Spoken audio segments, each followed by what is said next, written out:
안녕하세요. 저는 40대 초반 여자입니다. 최근에 남편과의 관계를 정리하고 지금 현재 초등학교 6학년, 3학년 된 아들 둘과 함께 살아가고 있습니다. 처음 남편의 실체가 밝혀졌을 때는 상당한 충격으로 다가왔었는데 현재는 하루빨리 정리했던 걸 다행이라고 생각하고 있는 중입니다. 어느 날 대학 시절을 함께 보냈던 친구를 만나면서 제 삶은 순식간에 바뀌기 시작했어요. 20년 만에 만나게 된 터라 반갑기도 하면서 얼떨떨한 상태였어요. 그날은 저와 남편의 결혼 기념일이었고 백화점에서 쇼핑을 하고 있었죠. 친구도 옆에 남자가 있길래 결혼했냐고 물어보니 결혼은 하지 않고 남자친구라는 말을 꺼내길래 좀 놀라긴 했었어요. 적지 않은 나이에 결혼을 하지 않고 연애를 하고 있을 거라곤 생각하지 못했었거든요. 정말 오래간만에 만났었고 친구도 저녁 식사를 하려고 왔는지 같이 합석을 하게 되면서 그동안 어떻게 살아왔었는지 궁금했던 점들에 대해 이것저것 물어보는 동안 어느새 레스토랑 마감 시간이 되어버릴 정도로 시간 가는 줄 모를 만큼 많은 대화를 주고받았었어요. 그렇게 저희는 그날 연락처를 주고받은 뒤 다음에 또 만나길 약속하면서 헤어지게 되었습니다. 엄청 친한 사이는 아니었지만 그래도 항상 친구들 사이에 함께 있었고 그렇게 나쁜 기억은 없었습니다. 굳이 하나 짚고 넘어가자면 여대 시절 1,000원짜리 학식도 안 쏘던 짠순이이긴 했었죠. 함께 했던 친구들은 자주는 아니더라도 가끔 용돈을 받거나 아르바이트를 하게 되면 돌아가면서 학식을 쏘긴 했었는데 친구는 대학 시절 동안 단 한 번도 남들한테 돈을 쓴 적이 없었을 만큼 학교에서 짠순이로 유명했었습니다. 그렇다고 집안이 못 사는 형편은 아니었어요. 그래도 친구니까 그 정도는 그냥 넘어가긴 했었는데 세월이 지나고 많이 바뀐 건지 레스토랑에서 식사를 할 때 적지 않은 금액인데도 오래간만에 얼굴 봐서 좋았다고 저와 남편이 먹은 금액을 대신 결제를 하는 예상치 못한 일이 일어나 많이 놀랐었어요. 저는 그런 모습을 보면서 세월이 흐른 만큼 친구의 성격에도 많은 변화가 있었다는 걸 알 수 있었습니다. 그날 이후 친구와 몇 번 더 만나게 되다 보니 예전처럼 가까운 사이로 지내오면서 좋은 관계를 유지하고 있었죠. 언제까지 연애만 할 거야? 그 남자분 성격도 좋은 게 꽤 괜찮은 사람 같던데. 아예 결혼 생각이 없는 거야? 나는 네가 결혼을 안 하고 있을 줄은 꿈에도 몰랐었어. 그러게. 살다 보니까 결혼이 무슨 의미가 있나 싶더라. 혼자 사는 것도 정신없이 바빠 죽겠는데 결혼을 하면 그 사람도 내가 신경을 써야 되잖아. 나는 그냥 내가 만나고 싶을 때 만나는 그런 관계가 좋은 것 같아. 원할 때 자유를 선택할 수 있는 게 얼마나 좋은데. 사람마다 다르겠지만 나는 이런 삶에 만족하고 있어. 너 성격도 정말 많이 변한 거 알아? 대학 시절 때는 낯을 많이 가려서 말도 제대로 못했었는데 지금은 분위기도 완전히 달라졌고 돈 씀씀이도 그때와는 비교가 되질 않는데? 사람 앞일 한 치 앞도 모른다더니 내가 지금까지 만나온 친구들 중에 네가 제일 많은 변화가 있는 것 같다. 저번에도 얘기했지만 부모님이 졸업하자마자 일찍 돌아가시고 아끼면서 살아봤자 무슨 의미가 있나 싶더라. 그때부터 많이 바뀐 것 같아. 한 번뿐인 삶을 즐기면서 사는 게 좋지 않겠어? 그리고 나 접대 그 사람이랑 헤어졌어. 생각보다 내 스타일이 아니더라고. 나는 내가 원하는 방향대로 맞춰주는 사람을 좋아하지? 자기 고집 부리는 사람을 제일 싫어하는데 요즘 들어 그 사람이 나를 조종하려 들더라고. 그래서 그냥 그만 만나자고 얘기했어. 널린 게 남자인데 아쉬울 거 없잖아? 친구의 인생은 남들과는 많이 달랐어요. 자기가 원하는 삶을 살아가면서 많은 것들을 누리고 있었죠. 그런 모습이 엄청 부러운 건 아니었지만 저도 지금까지 살면서 가정을 살피기 위해 나 자신은 돌볼 수 없이 살아가다 보니 대학 시절 때 자유로웠던 그런 삶이 그리워질 때도 있었습니다. 하지만 저에게는 또 다른 행복이 있기 때문에 크게 동요되지는 않았어요. 그렇게 한참 동안 친구와 좋은 시간을 보내고 있었는데 저희 집에 한번 놀러 오고 싶다고 하더라고요. 어떻게 살고 있는지 궁금하기도 하고 아이들도 보고 싶다며 선물까지 사놨었다는 말에 그날 남편한테 먼저 사정을 얘기하니 놀러와도 괜찮다고 흔쾌히 허락해 주었죠. 그렇게 친구와 함께 저희 집에서 맥주 한잔 하자며 저희 부부와 아이들이 어떤 삶을 살고 있는지 초대를 했어요. 아이들은 친구가 사온 게임기에 푹 빠져서는 행복한 얼굴을 하고 있길래 저 또한 기분이 너무 좋았었고 앞으로 좋은 관계를 유지할 거라 생각했었지만 그건 순전히 제 착각이었습니다. 늦은 저녁 시간이라 아이들의 잠자리를 봐주고 나왔는데 친구와 남편이 뭐가 그리 즐거운지 웃으면서 대화를 주고받고 있더라고요. 그런데 서로 주고받는 시선에서 묘한 기분을 느끼게 되었고 저는 둘 다 술이 많이 취한 것 같아 자리를 그만 정리하려고 헛기침을 하면서 걸어 나오자 저를 의식한 친구는 시간을 보더니 많이 늦었다면서 자리에서 먼저 일어났어요. 그렇게 친구는 대리운전을 부른 뒤 집으로 돌아갔고 남편은 뭐가 그리 좋은지 친구가 집에 갔는데도 혼자 웃고 있었습니다. 나 애들 방에 있는 동안 무슨 얘기를 했길래 혼자 실실 웃고 있어? 당신 원래 그런 성격 아니잖아. 다른 여자 앞에서는 말 한마디 제대로 못 붙이면서 아까 보니까 아주 즐겁게 대화를 주고받고 있던데? 술 취했을 때는 항상 입조심하는 게 좋은 거야. 괜히 말실수해서 좋은 관계 틀어질 수도 있는 거라고. 당신 학창시절 얘기 들었지? 대학교 때 꽤 이름을 날렸다던데? 나는 처음 들었던 거라 상당히 놀랐다니까. 당신 춤 동아리였어? 전혀 그렇게 안 보이는데? 친구는 저와 대학 시절에 있었던 일들을 남편한테 얘기했는지 저는 이미 잊고 살았던 과거를 전부 다 털어놨다는 거에 기분이 별로 좋지는 않았었어요. 남편은 제가 예민한 반응을 보이자 그 모습이 재미가 있었는지 계속 놀리고 있었습니다. 약간 기분이 좋진 않았지만 오래간만에 만난 친구였고 술도 어느 정도 먹었으니 그냥 그러려니 하고 넘어갔었죠. 그런데 그날 이후 친구한테서 연락이 뜸해지기 시작하더니 전화조차 연결이 되지 않았어요. 워낙 바쁜 친구라 나중에 시간이 지나면 연락이 올 줄 알았는데 몇 달이 지나는 동안에도 친구는 번호까지 바뀌어 있는 상태였죠. 무슨 일인지 몰라 걱정되긴 했었는데 사정이 있겠지 생각하면서 더 이상 신경을 쓰지 않고 있었어요. 그런데 친구와의 연락이 되지 않는 시점에서부터 남편한테도 조금씩 변화가 찾아왔어요.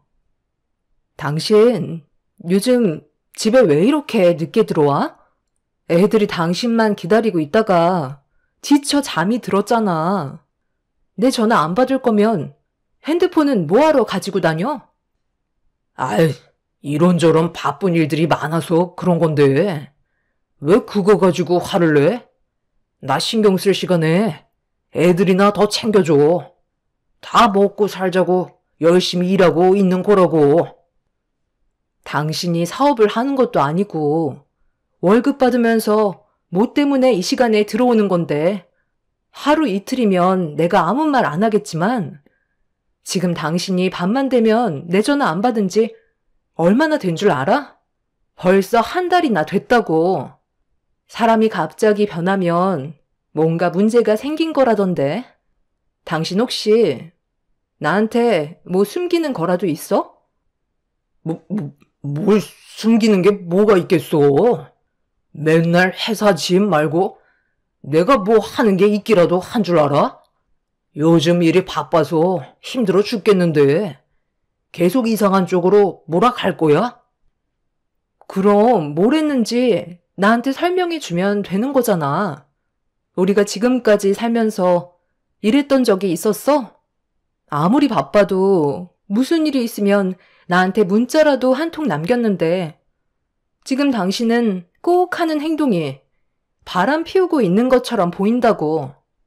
설마 나 말고 다른 여자 만나는 건 아니지? 나는 몰라도 아이들한테까지는 상처 주는 행동 하지 않았으면 좋겠어. 나는 당신 믿어도 되는 거지? 앞으로 연락하는 게 좀 귀찮더라도 문자 한 통 정도는 남겨줘. 그래야 안심이 될 거 아냐. 남편은 제 말을 듣기 싫다며 방으로 들어가 버렸어요. 남편의 변해버린 모습이 저를 당황스럽게 만들고 있었죠. 무슨 일 때문에 그러는 건지 알 수가 없으니 답답할 뿐이었지만 회사 일에 항상 열심이었던 남편인지라 많이 지쳐 보이는 모습에 일단 그냥 가만히 놔뒀어요. 그렇게 며칠의 시간이 더 지나고 남편의 변화되지 않은 행동에 점점 화가 치밀어 오르기 시작할 때 모르는 번호로 갑자기 전화가 왔길래 아무 생각 없이 받았는데 오랜 기간 동안 연락이 안 됐었던 친구가 뜬금없이 만나길 원한다는 말에 무슨 이유 때문인지 알 수 없었던 저는 일단 약속 장소로 나갔습니다. 그렇게 오래간만에 서로 얼굴을 마주하게 되었죠. 갑자기 연락도 끊기고 전화번호도 바꿔버려서 내가 얼마나 당황스러웠는지 알아? 무슨 일 있었던 거야? 얼굴도 많이 부어 보이고 살도 좀 찐 것 같은데? 나 지금 임신했어. 계획에는 없던 일들이라 너무 충격받아서 이제야 제정신이 들었거든. 오늘 내가 나온 건 정말 심각한 문제를 해결하기 위해서야. 뭐? 임신? 갑자기 임신을 했다고? 그새 결혼할 남자가 생기기라도 한 거야? 네가 실수를 할 거라곤 나도 생각하지 못했는데 앞으로 어떻게 하게? 이건 뭐야? 이거 너한테 주는 위자료야. 질질 끌지 않을 거고 솔직하게 얘기할게. 나 수철 씨 아이 가졌어. 지금 내 뱃속에 수철 씨 아이를 임신했다고. 이 문제 때문에 너무 충격받아서 한동안 연락을 할 수 없었던 거야. 그런데 막상 내 몸에 변화가 생기고 뱃속에 아이가 자라고 있는 걸 보니까 수철 씨가 옆에 있어줘야 할 것 같더라고. 나랑 만나자고 하는 거 계속 만나지 않고 있다가 며칠 전에 얼굴 보고 얘기했어. 수철 씨는 나랑 새롭게 시작하길 원하고 있어. 너한테 아직 얘기를 못했던 것 뿐이야. 네가 친구고 예정을 생각해서 봉투 안에 5억 넣어놨어. 그 정도면 위자료는 충분하다고 생각하는데 괜히 시끄럽게 일 크게 벌이지 말고 조용히 처리하자. 뭐라고? 그니까 그동안 연락 한 통 없다가 갑자기 이게 다 무슨 말이야. 그러니까 너 뱃속에 지금 우리 남편의 아이가 들어섰다는 거야? 너 지금 나 놀래켜 주려고 연기하는 거지? 너는 내 친구잖아. 어떻게 이런 충격적인 일을 저지를 수가 있어? 둘이 언제부터였는데? 설마 그때 우리 집에 놀러 왔을 때부터였던 거야? 아니, 사실 그 전부터였어. 우리 레스토랑에서 같이 식사했었잖아. 그때부터 우리 둘 따로 만나오고 있었어. 그래서 남자친구와도 헤어졌던 거고. 나도 이렇게까지 일이 커질 줄 몰랐는데 그때 레스토랑에서 너랑 내가 마주보고 앉아 있었을 때 무언가 내 발을 툭 건드리는 느낌이 들어서 슬쩍 발밑을 봤는데 처음에는 수철 씨가 너한테 장난치려는 걸 실수로 내 발을 건드리는 줄 알았는데 계속 툭툭 치더라고. 그래서 수철 씨를 슬쩍 쳐다봤는데 일부러 나를 의식하는 듯 건드는 것 같길래 좀 당황스러웠었거든. 그날 처음 느껴보는 색다른 긴장감과 느낌이 싫지 않았던 나는 수철 씨의 행동을 가만히 지켜보고 있었어. 그리고 이게 장난이 아니라는 것도 알게 되었지.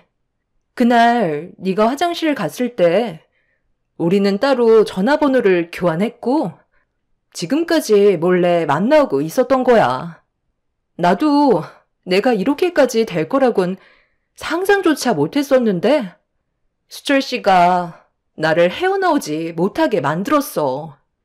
당연히 나는 네가 지금까지 이끌어온 가정이고 절대로 수철 씨와는 이어질 수 없는 사이라는 걸 알면서도 내 몸이 말을 듣지 않았고 결국 이 사태까지 오고 말았던 거야. 어떻게 얘기할지 몰라.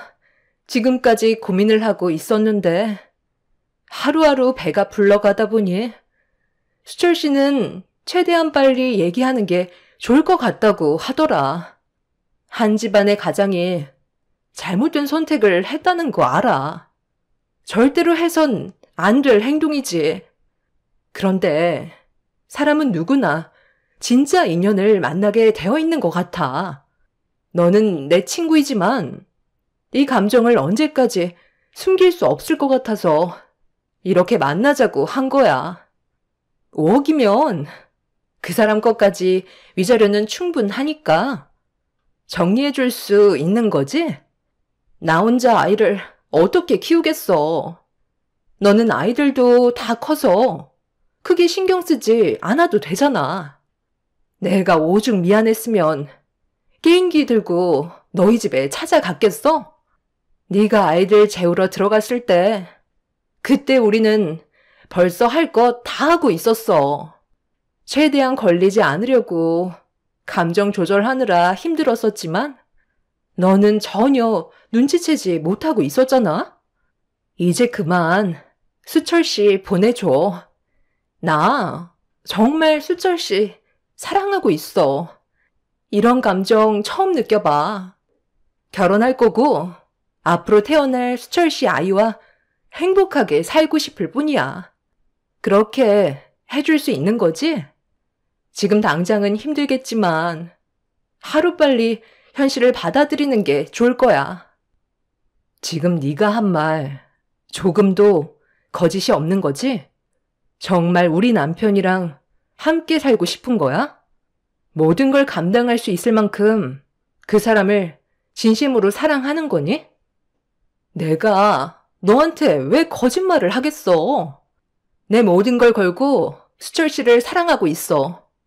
남은 인생 함께 할 거고 한날 한시에 눈 감고 싶어. 그렇게 해줄 수 있는 거지? 그럼 조건이 하나 있어. 네가 준 5억 내가 받을게. 하지만 이건 너한테 받는 위자료고 그 사람한테는 따로 받을 거야. 그리고 지금 당장 각서 써. 절대 반품하지 않겠다고. 그리고 두 번 다시 너랑 나는 만나지 않았으면 좋겠다. 우리가 지금 이런 상황에서 이성적으로 대화할 수 있는 건 내가 정말 많이 참고 있기 때문이야. 너한테 받은 배신감도 엄청 크지만 그 사람한테 정말 질려버렸거든.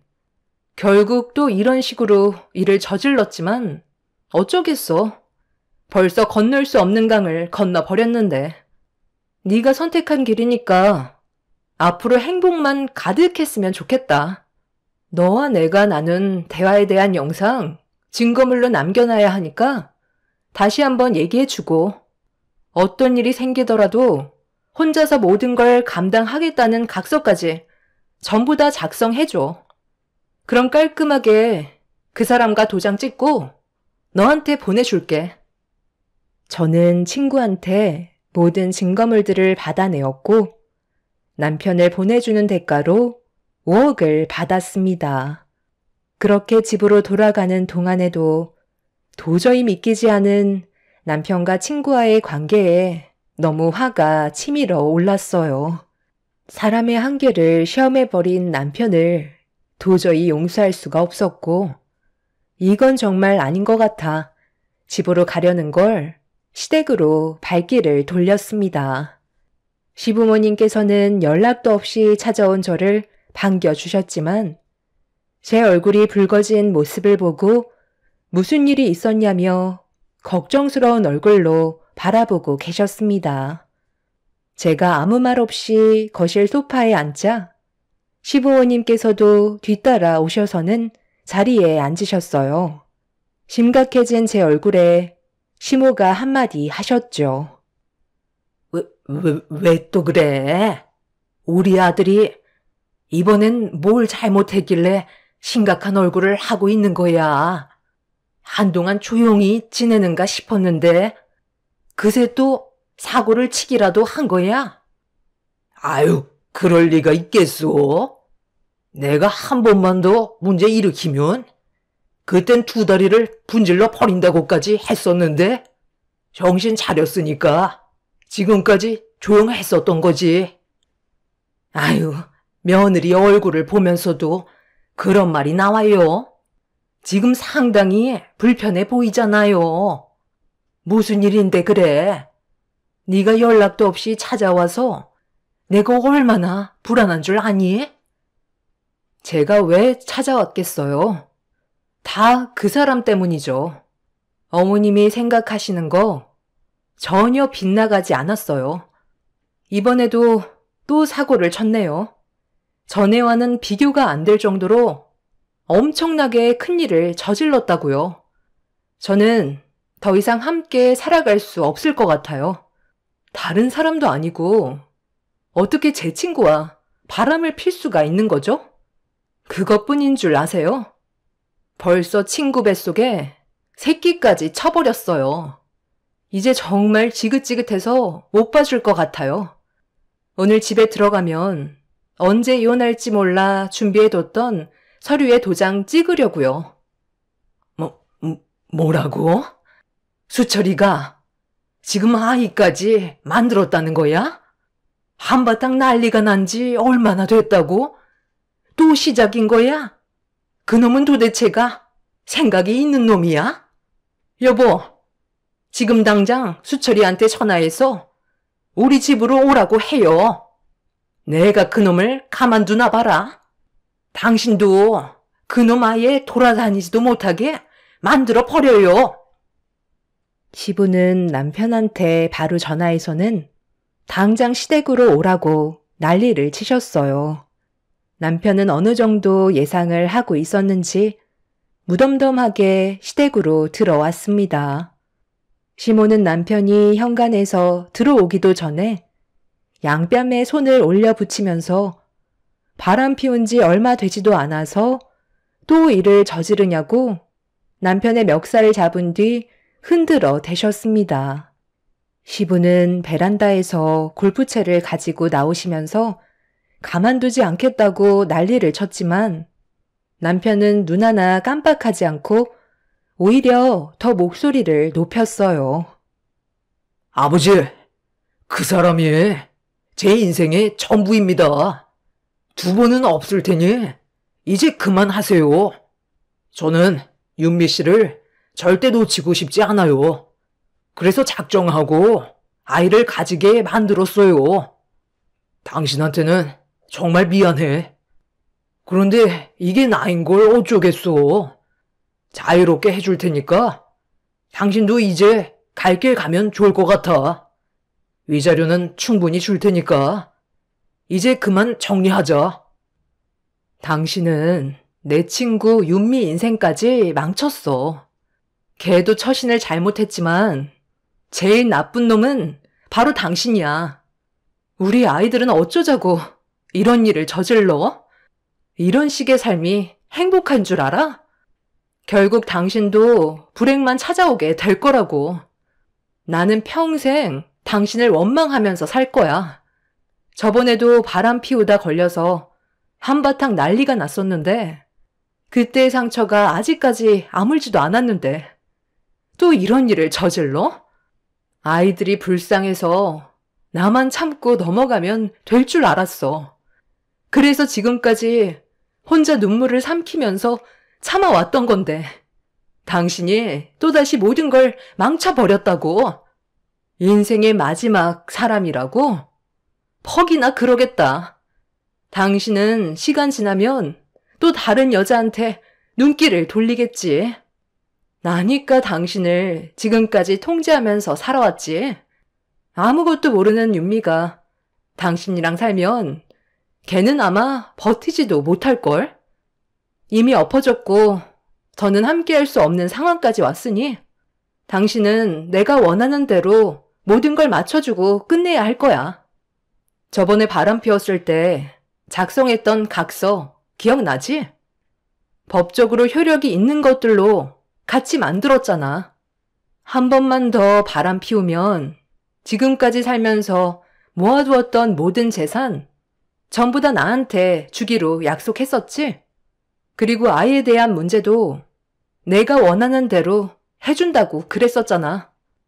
그때 했던 모든 내용 전부 다 들어줘야 할 거야.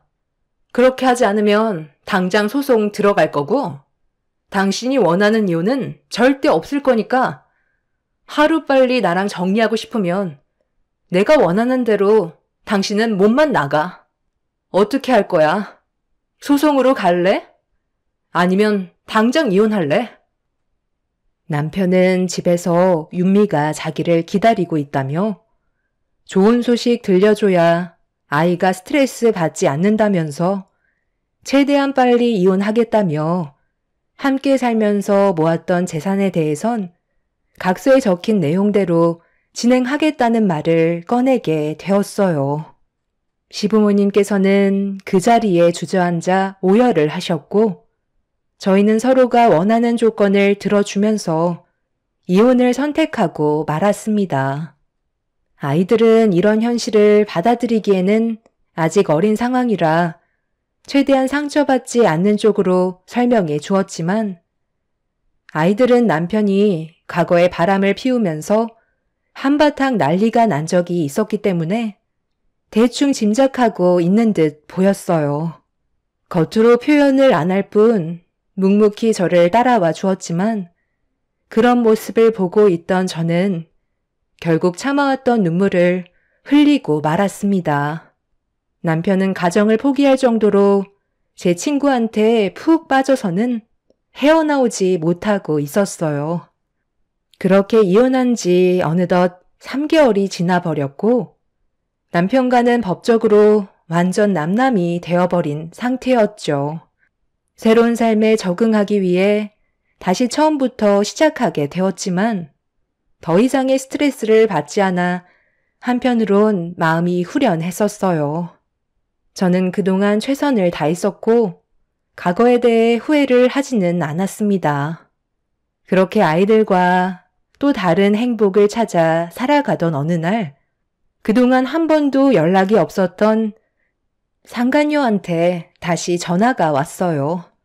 더 이상 대화조차 섞고 싶지 않아 전화를 받지 않았는데 할 말이 있다며 전화 좀 받아달라고 문자를 남기길래 다시 연락이 왔을 때 통화 연결을 수락했고 상간녀는 한층 밝은 목소리로 저에게 충격적인 말을 건네면서 어이없는 말들을 늘어놓고 있었습니다. 저는 상간녀가 무슨 생각으로 그런 말을 하는지 이해를 할 수가 없었죠. 나 배가 더 부르기 전에 결혼식 올리려고 하는데 너는 올 거야?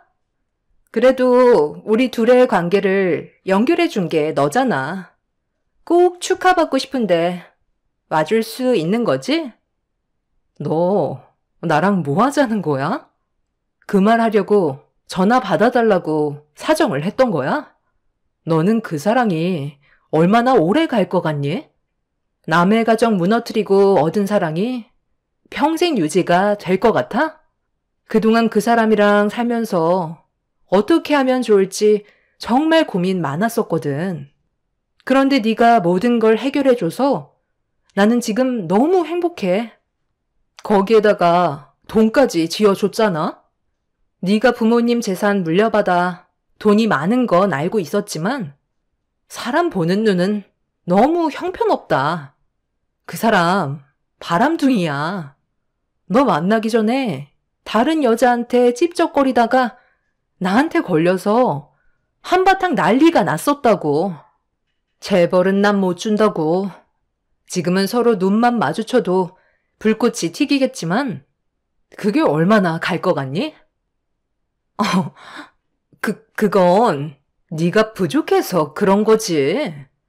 우리가 지금 얼마나 행복한 삶을 살고 있는데. 수철 씨는 나 말고 다른 여자는 거들떠도 안 본다고 했어. 남자는 여자하기 나름인 거야.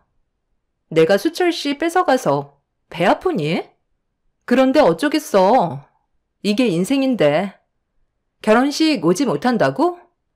그래도 대학 동기들 다 초대해서 너한테도 연락한 건데 어쩔 수 없지 뭐. 앞으로 잘 지내라. 제가 결혼식에 가서 동기들 보는 앞에서 난리치면 어쩌려고 저를 초대한 건지 정말 어이가 없었지만 더 이상 신경 쓰고 싶지 않았어요.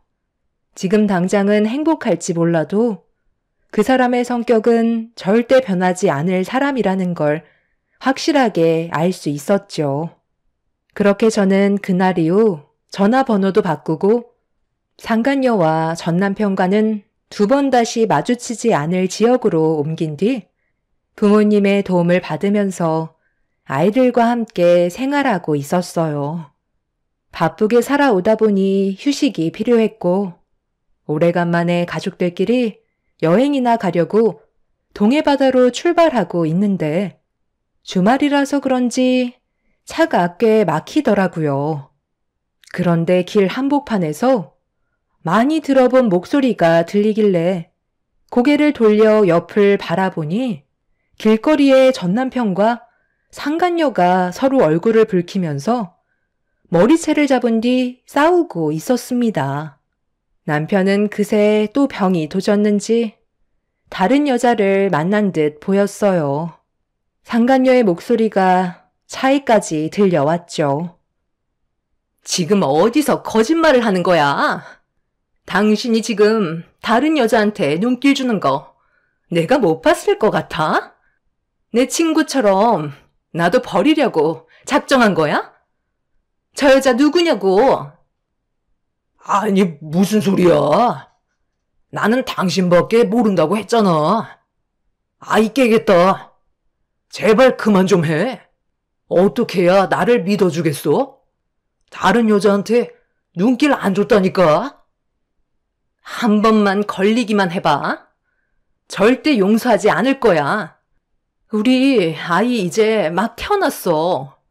오늘 기분 좋게 외식하러 나왔는데 나 불편하게 만들면 알아서 해.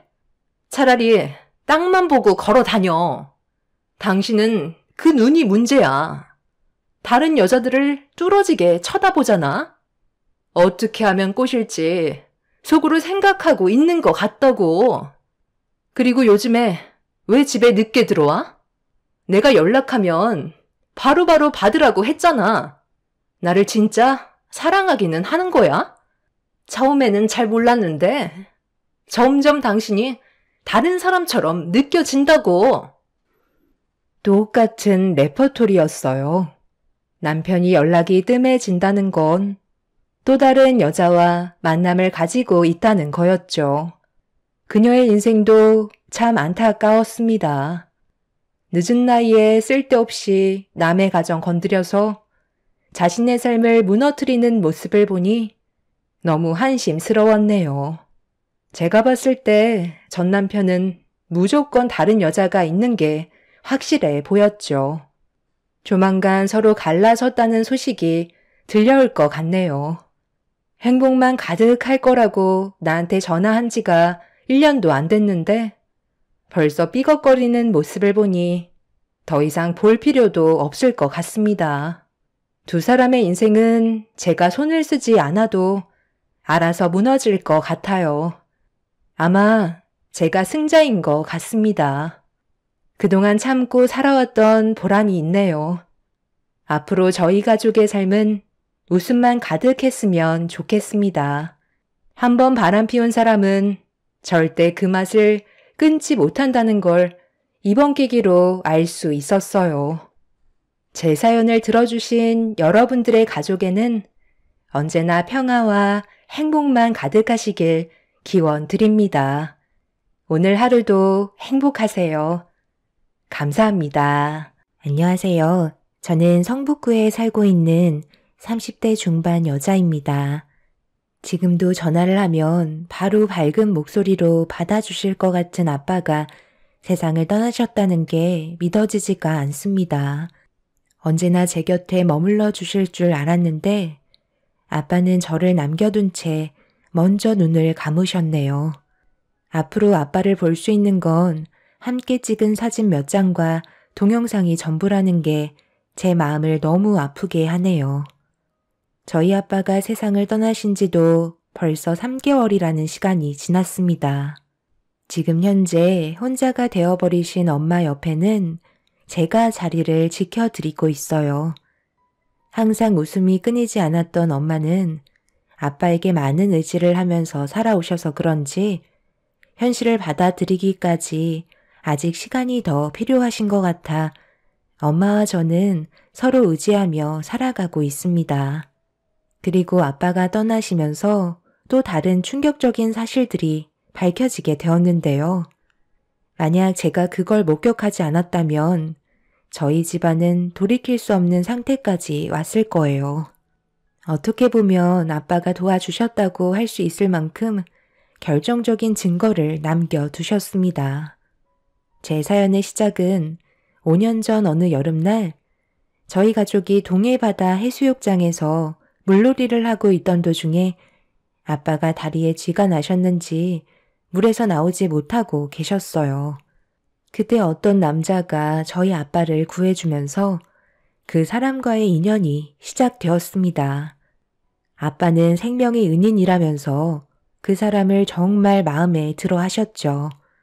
그리고 저와 전혀 이어지지 않는 사람이었는데 어떻게 하다 보니 연인 사이가 되었고 남편으로서 저와 함께 인생 계획을 세우게 되었습니다. 초장부터 아빠의 마음을 사로잡았던 남편은 저희 집안에 아들이 없어서 그런지 남편을 상당히 좋아하셨어요.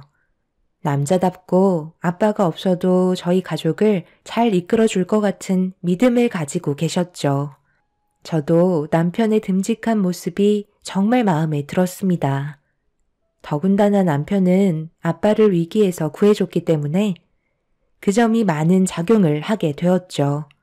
그렇다고 그거 하나 보고 남편을 판단한 건 아니었어요.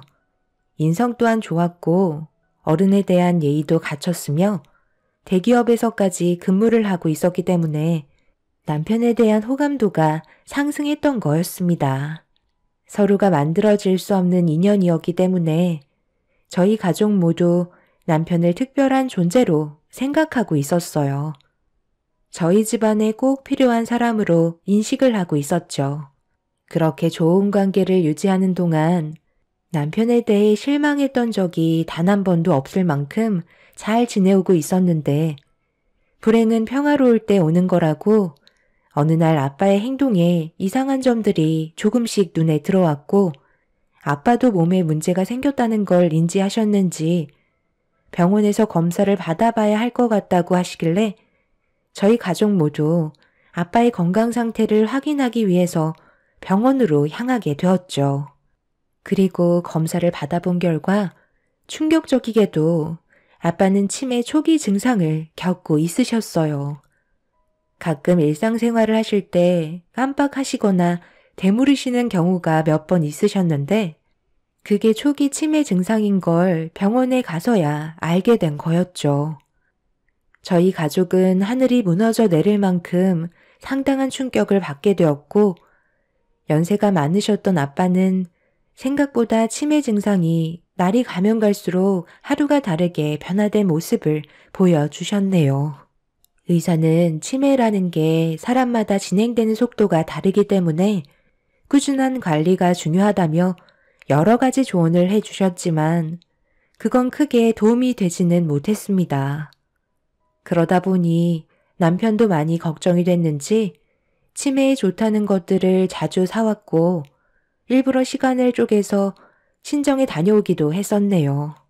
남편의 변하지 않는 그런 모습들을 쭉 지켜봐온 아빠는 모두가 모여있을 때 갑자기 중대 발표를 하셨어요. 내가 앞으로 얼마의 시간 동안 정신이 온전할지 모르겠다만 제정신일 때 박서방한테 부탁 하나만 하지. 앞으로 내 딸과 자네 장모를 잘 부탁하네. 그래도 자네가 그동안 나한테 듬직한 모습을 보여줘서 내 가족을 믿고 맡길 수 있다는 거에 너무 마음이 놓이고 아들 같아서 앞으로 나 대신 내가 가진 재산을 대신 관리해 줄 수 있겠나? 이런 건 남자가 관리를 해야 집안을 잘 이끌어갈 수가 있거든. 이번에 평생 부동산 일을 하면서 제대로 된 건물 하나 만들어 보자고 정말 많은 시간을 쏟아부었고 그 결과 125억짜리 건물 하나 가질 수 있게 되었지만 내 몸이 지금 이 상태인데 그 건물이 있어봤자 뭐하겠어? 자네는 일단 대기업을 나왔고 경제적으로도 눈이 트였기 때문에 우리 가족을 잘 부양해 줄 거라 생각했거든. 단순히 결정한 문제도 아니고 정말 신중하게 고민한 거기 때문에 받아줬으면 좋겠네. 자네는 어떻게 생각하나? 내가 가진 재산을 가지고 우리 가족의 부양을 책임져 줄 수 있겠나? 나는 어차피 가족들에게 피해를 주고 싶지도 않고 요양원에 들어갈 거라 크게 걱정하지 않아도 될 것 같네. 자네는 나한테 그냥 사위가 아니라 생명의 은인이자 친아들로 생각하기 때문에 자네를 믿고 맡기려 하는 거니 우리 가족들을 잘 좀 부탁하네. 장인어른, 저는 그 건물을 받을 만큼 마음의 준비가 되어 있지 않습니다. 그리고 그 재산은 당연히 장모님께 돌아가야죠. 그게 맞는 겁니다. 장인어른 옆을 평생 지켜주신 분은 장모님이신데 고작 제가 이 사람과 결혼한 지 얼마나 됐다고 그 큰 금액의 재산을 혼자서 가져간다는 건 도둑이나 마찬가지인 거죠. 저를 그렇게 믿어주셨다는 것만도 저는 감사하게 생각합니다. 당신은 어떻게 생각해? 내가 사이한테 건물을 넘겨도 될 것 같아? 불만이 있으면 지금 말해줬으면 좋겠는데. 내 입장에서는 솔직히 좀 당황스럽긴 하지. 아무래도 나한테 그동안 단 한 번도 당신의 고민을 털어놓은 적은 없었잖아. 지금 그 건물을 박서방한테 넘기겠다는 것도 우리는 전혀 알지 못하고 있었는데? 준비가 되어 있지 않았는데 무슨 말을 할 수가 있겠어? 아무래도 돈 문제가 예민한 거기 때문에 지금 당장 결정할 수 있는 문제가 아니지. 나중에 다시 얘기해요. 오늘은 단순 식사 자리인 줄 알았는데 갑자기 이런 대화가 오고 가서 좀 당황스러우니까 이쯤에서 정리하고 너도 다음날 일찍 출근해야 하니까 박서방이랑 어서 들어가야지. 조금 있다가 다시 엄마가 전화할게. 엄마의 안색은 어두웠고 아빠에게 상당히 서운해하는 것 같아 보였습니다. 아무래도 조금도 의논하지 않고 아빠 혼자 결정한 문제이기 때문에 엄마는 예민하게 반응을 하신 것 같아 보였죠. 남편과 저는 집으로 오는 동안 아빠가 했던 재산에 대해 진지하게 대화를 주고받고 있었는데 남편은 조금도 아빠의 재산을 탐하려 하지 않았어요. 오히려 욕심을 부리면 화를 입는다며 지금도 잘 살고 있기 때문에 자기가 아닌 저희 엄마한테 가는 게 맞는 거라며 크게 관심을 가지지 않았네요. 그런데 남편이 이 문제를 시댁 집안에 얘기를 했는지 다음날 저에게 전화를 하셨습니다.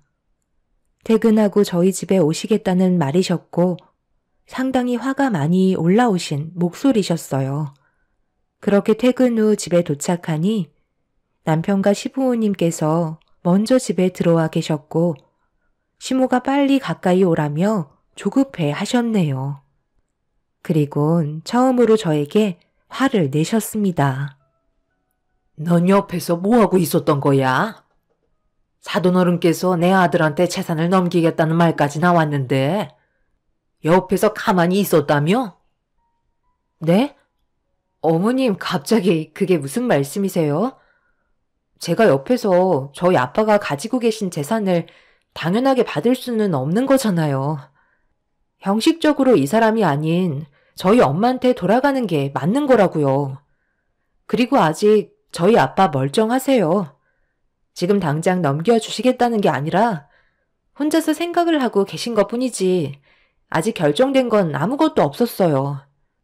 저희 엄마와 의논부터 하시고 저희와 다시 대화 나누기로 약속을 잡으셨기 때문에 벌써부터 재산 가지고 민감하게 반응하실 필요는 없으세요. 그래도 그렇지.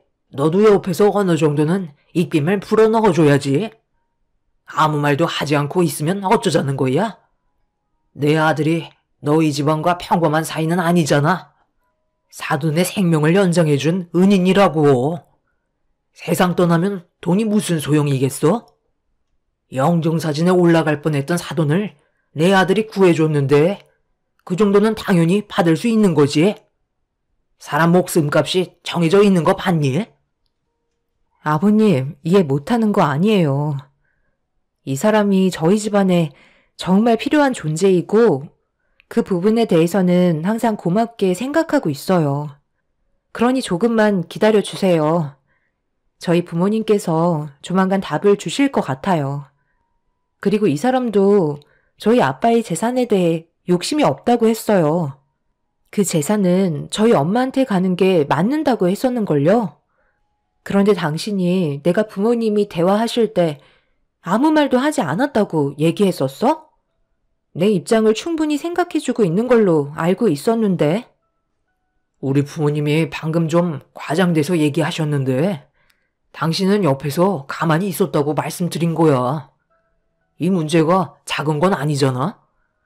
그래서 우리 부모님은 어떤 생각을 가지고 계신지 궁금해서 전날에 있었던 일에 대해 말씀드린 것뿐이니까 너무 예민하게 받아들이지 마.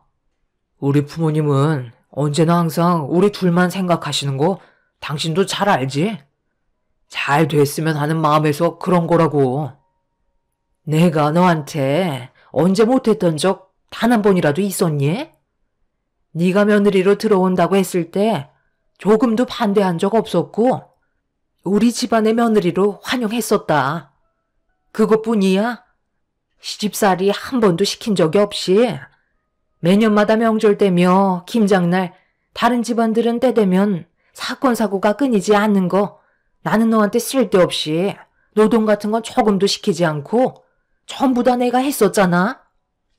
그만큼 우리 집안도 너를 친딸처럼 생각하고 있었는데 갑자기 재산 문제가 나오면서부터 사이가 멀어진 것 같아 너무 서운하다. 우리는 남들과는 다르게 정말 특별하다고 생각했었는데 사돈어른의 재산 얘기가 나오자마자 어떻게 한마디도 거들어줄 생각을 하지 않는 거야?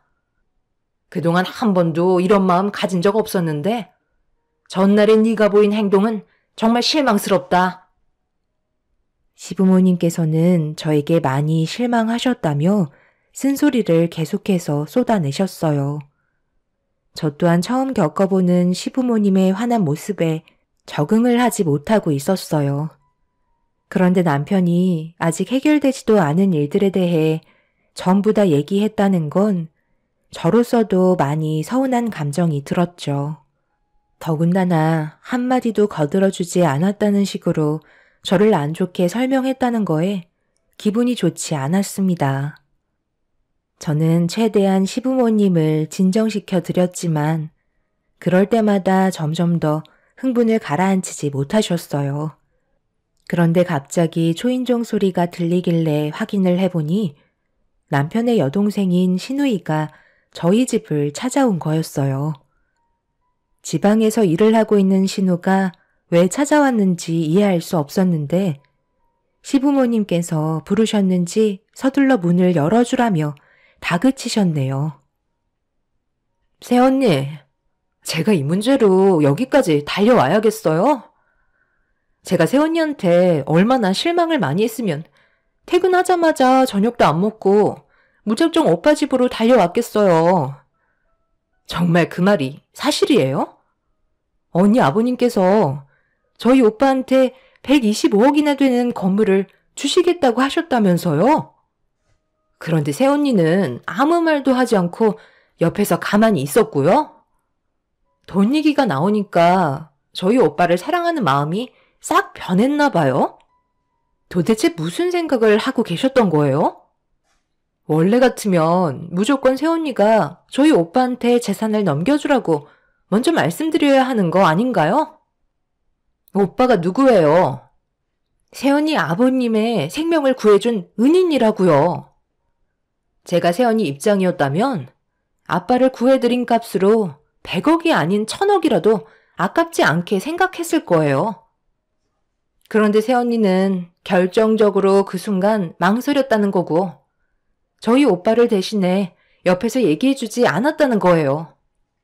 솔직히 입장을 바꿔서 생각을 해보세요.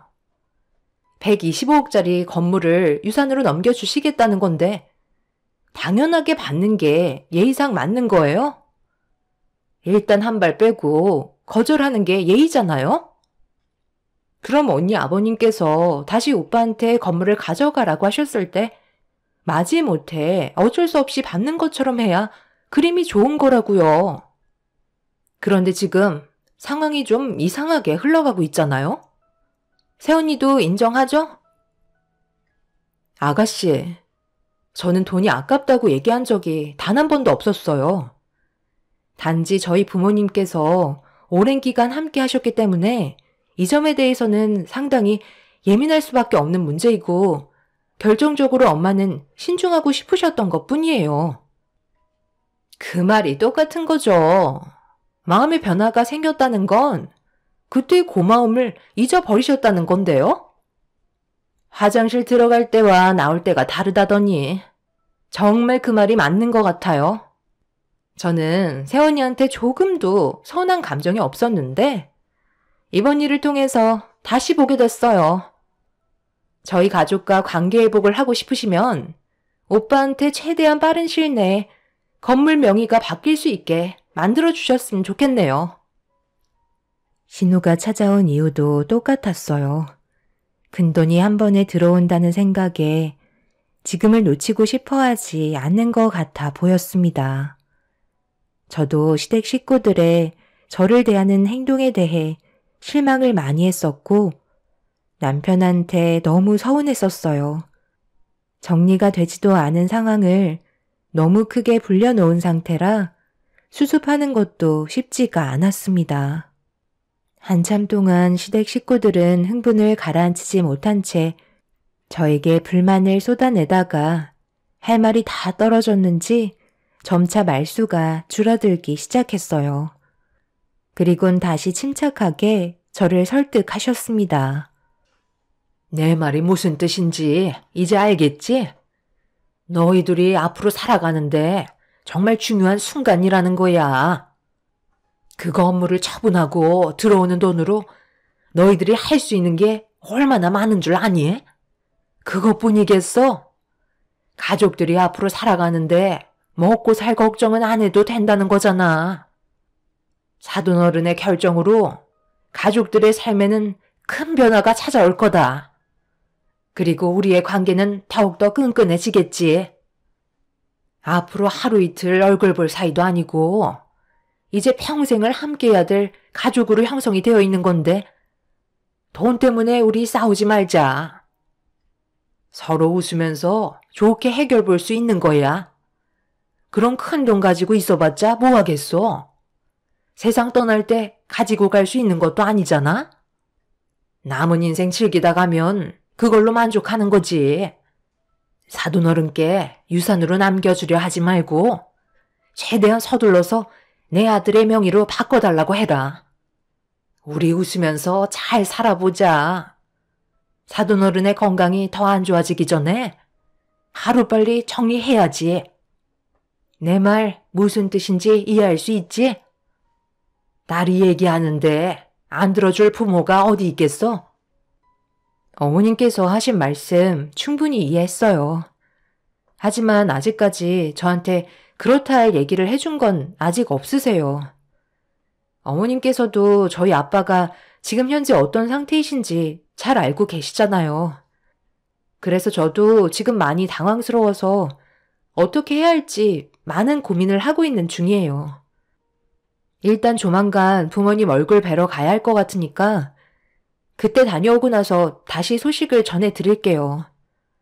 그리고 제 입장도 조금은 이해해 주세요. 저희 부모님께서 결정하실 문제잖아요. 시댁 식구들은 저를 좋게 타일러서 최대한 하루빨리 아빠의 재산을 남편에게 넘겨줄 수 있게 만들어주길 원하셨습니다. 남편이 시댁 집안의 돈 얘기를 꺼내자마자 이렇게까지 돌변할 거라곤 정말 상상도 못했습니다. 제가 알던 사람들이 아니었어요. 너무 낯설었고 다른 사람을 보는 것 같은 느낌이 들었습니다. 시댁 식구들은 한참 동안 저희 집에 머물다 가신 뒤 남편과 저는 그동안 한 번도 느껴본 적 없었던 냉기가 집안에 가득 퍼지고 있었습니다. 단둘이 남게 되자 남편은 제 눈치를 보면서 안 좋아진 감정을 풀어주려 가까이 다가왔고 조심스럽게 말을 붙였습니다. 결국 남편에게 한마디 하고 말았네요. 내가 이상한 거야? 지금 이게 맞는 거냐고. 전날에 있었던 일이었고 결정된 건 하나도 없는 문제를 가지고 일을 크게 만들어버리면 어떡해? 당신이 이런 식으로 나오면 내가 얼마나 서운한지 알아? 도대체 왜 시부모님께 얘기한 거야? 나도 장인어른께서 그런 말을 하셔서 많이 당황했었어.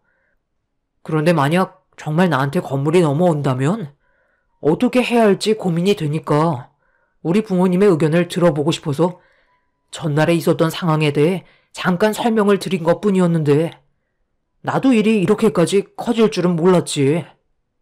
그런데 내 말이 틀린 건 아니었잖아. 당신은 그때 아무 말도 하지 않고 있었잖아. 솔직히 나는 그때 좀 서운하긴 했었어. 그렇다고 내가 당신한테 직접적으로 얘기한 건 하나도 없었잖아. 나도 당신이랑 얼굴 붉히면서 싸우고 싶지 않다고. 일단 장인어른 댁에 이번에 다시 가서 어떤 생각을 가지고 계신지 여쭤보자고. 남편은 저희 아빠의 건물을 꼭 본인의 명의로 소유하고 싶어하는 눈치였어요. 다른 건 다 좋았는데 재산 얘기가 나오면서 조금씩 변해가고 있는 남편의 모습이 무섭게만 느껴졌습니다. 그래도 그동안 결혼 생활하면서 좋았던 기억이 훨씬 더 많았기 때문에 상황을 좀 더 지켜보기로 했었죠. 그렇게 저희는 다시 친정에 가게 되었고 부모님께서는 얼굴빛이 많이 안 좋아 보이셨어요. 저희가 간 이후에 두 분이서 안 좋은 대화를 주고받았는지 알 수 없었지만 분위기는 예전 같아 보이지 않았습니다. 저희를 반겨주신 엄마한테 아빠의 건강 상태에 대해서 여쭤보자 점점 안 좋아지고 계시다며 걱정을 하고 있었어요. 그래도 일상생활 하는 데는 크게 문제가 없다며 요양원을 알아보고 계신다는 말을 하셨어요. 아빠는 엄마와 저한테 짐이 되어주고 싶지 않아 요양원에서 보호를 받고 싶어 했습니다.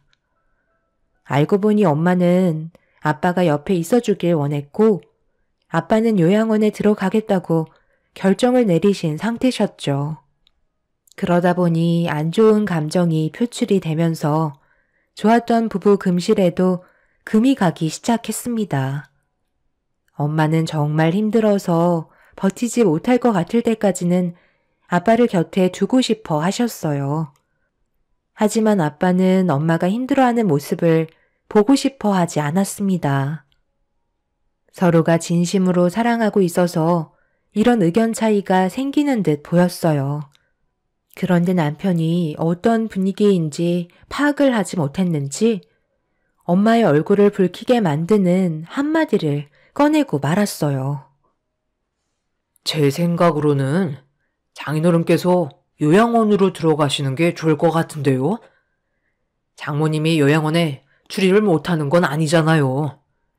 그리고 시설 좋은 곳으로 가면 훨씬 더 많은 도움을 받을 수도 있고 앞으로 점점 더 힘들어질 텐데 그럴 때 장모님께서 감당하실 것들이 너무 많기 때문에 제 생각으론 요양원에 들어가는 게 좋을 것 같습니다.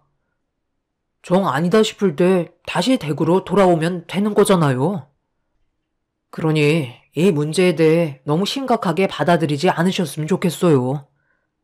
저도 이 사람이 만약 장인어른과 똑같은 병을 앓게 된다면 그땐 저도 요양원에 보낼 생각이거든요.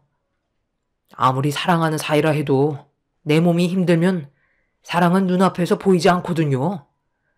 관리받을 수 있는 곳에서 생을 마감하는 것도 좋은 방법이고 가족들에게 피해를 주지 않는 결정이라고 할 수 있을 것 같네요. 장모님께서 지금 현재 갑자기 혼자가 되신다는 것 때문에 많이 두려우신 것 같은데요. 시간이 지나면 자연스럽게 적응하게 되어 있어요. 하루에 세상 떠나는 사람들이 얼마나 많은데요. 그 사람들 전부 현실을 받아들이고 지금은 잘 살고 있잖아요. 그러니 너무 걱정하지 마세요. 이 사람이랑 제가 있는데 뭐가 두려워서 요양원에 안 모시겠다는 거죠? 지금 그걸 말이라고 해? 내가 싫다고 했으면 그만인 거지. 나는 이이가 내 옆에 있어야 마음이 놓인다고. 자네 처음에는 잘 몰랐는데 상대방에 대한 입장을 조금도 고려해주지 않는구만. 그런 성격 당장 고치게. 제 성격이 어때서요? 저는 있는 그대로를 말씀드리는 거예요. 나중엔 저에게 고마워하실걸요? 장인어른, 제 말이 맞죠? 그리고 저번에 장인어른께서 말씀하신 건물은 어떻게 하실 거예요? 결정은 내리셨어요? 어떤 식으로 진행하실 거죠? 그건 없던 일로 결정을 받네. 내가 계속 오락가락 하다 보니까 괜히 이상한 말을 한 것 같은데 지금은 아무한테도 건물을 넘길 생각이 없으니까 그때 말한 건 잊어주고 앞으로 내 딸한테만 집중해주게. 그 일 때문에 안 좋은 영향이 가서 괜히 미안하게 됐네. 얼마 전에 사부인께서 전화가 왔거든. 박서방에게 건물을 주겠다고 했으면 빨리 넘겨주라면서 얼마 전에 너희 집에 갔었는데 안 좋은 얘기를 주고받았다고 하더라고. 내가 그때 아차 싶었었다. 그래서 그 건물은 내가 눈 감을 때까지 가지고 있을 거고 세상을 떠나게 된다면 그 건물은 당연히 우리 집사람이 가져가게 될 거니 더는 이 문제로 신경 쓰지 말게. 내가 내 딸과 자네 목도 생각하고 있으니까 괜히 이 문제로 서운하게 생각하지 말고. 남편은 아빠의 말에 답을 하지 않고 침묵을 유지하고 있었어요. 아무래도 건물을 넘겨주지 않겠다는 한마디에 상당한 충격을 받은 것 같아 보였습니다. 그런데 그게 당연했던 거고 아빠도 엄마와 많은 대화를 주고받으신 것 같았어요. 대화 중간중간에도 아빠의 치매 증상은 오락가락하는 모습을 보이셨지만 요양원에 들어가시겠다는 생각은 변함이 없으셨어요. 아빠의 고집은 엄마와 제가 절대 꺾지 못했고 결국 요양원으로 들어가시기로 결정을 보게 되었습니다. 남편은 상당한 충격을 받았는지 가족들끼리 대화를 주고받는데도 조금의 말도 붙이지 않았고 존재감이 없는 사람처럼 행동하고 있었습니다. 부모님께서는 남편을 일부러 건들지 않았어요. 기대한 만큼 실망을 많이 했기 때문에 혼자만의 시간이 필요해 보였습니다. 그렇게 부모님 집에 잠깐 있다가 저희 집으로 다시 돌아오게 되었고 그렇게 모든 상황이 마무리가 된 듯 보였죠. 그런데 아빠가 요양원에 들어가신 뒤 저희 집안에 엄청난 변화가 찾아오기 시작했어요.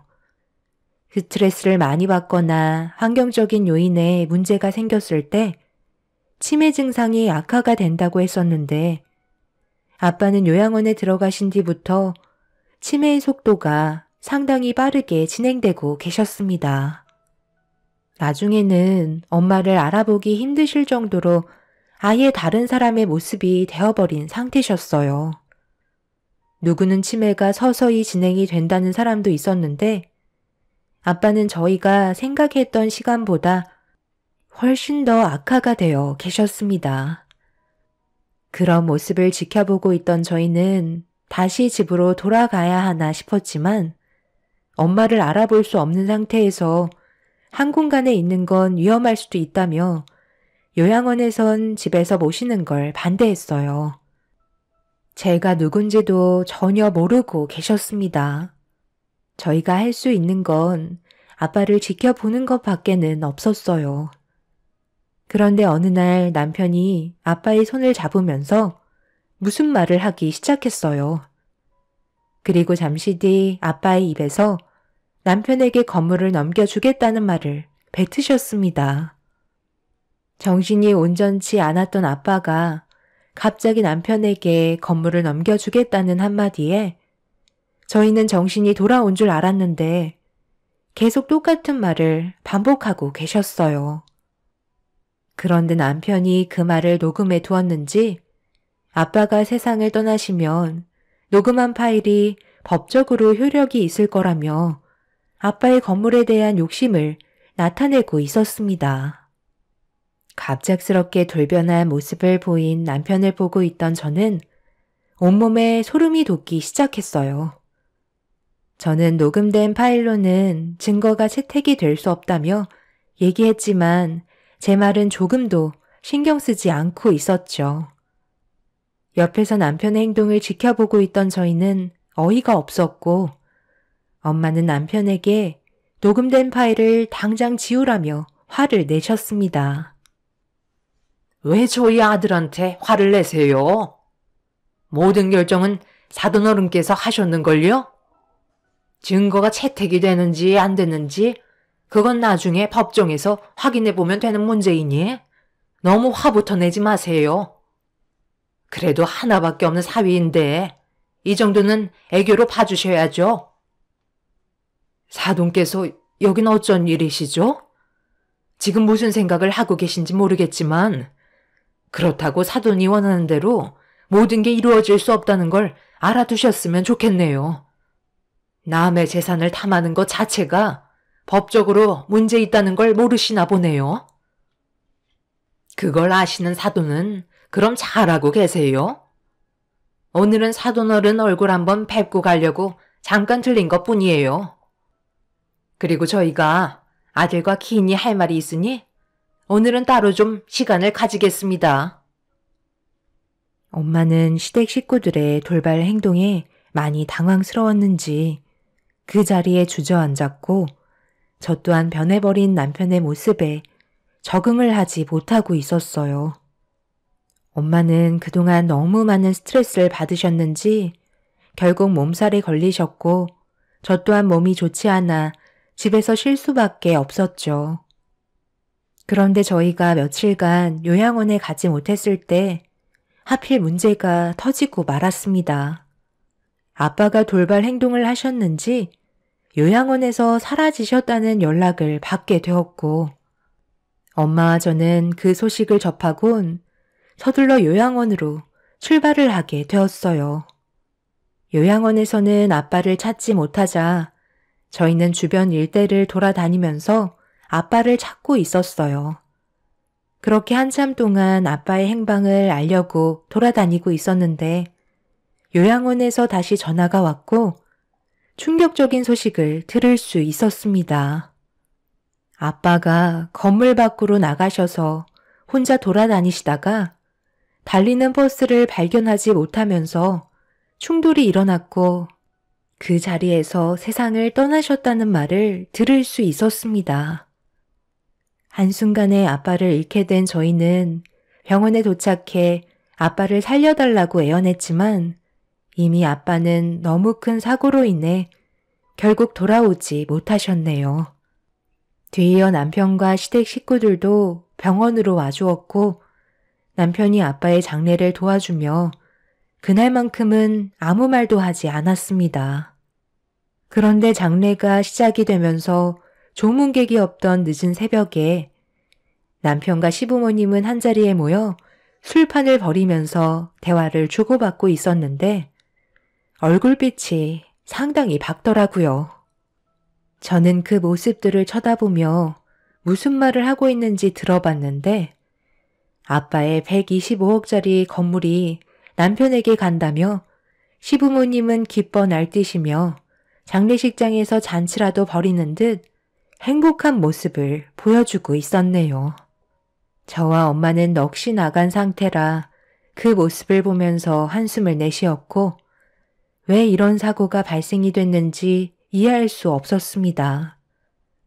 결국 시댁 식구들을 지켜보고 있던 엄마는 시부모님 앞으로 걸어가시더니 술판을 벌이고 있던 상을 뒤엎으며 당장 장례식장에서 나가라며 소리를 지르셨어요.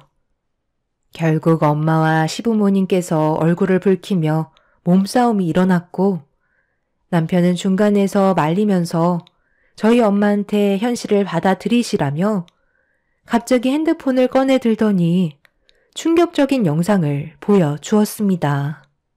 아빠의 음성이 남편의 핸드폰에서 들려왔고 저는 너무 놀라 남편의 핸드폰을 빼서 재생되고 있는 영상을 다시 처음부터 확인을 하게 되었습니다.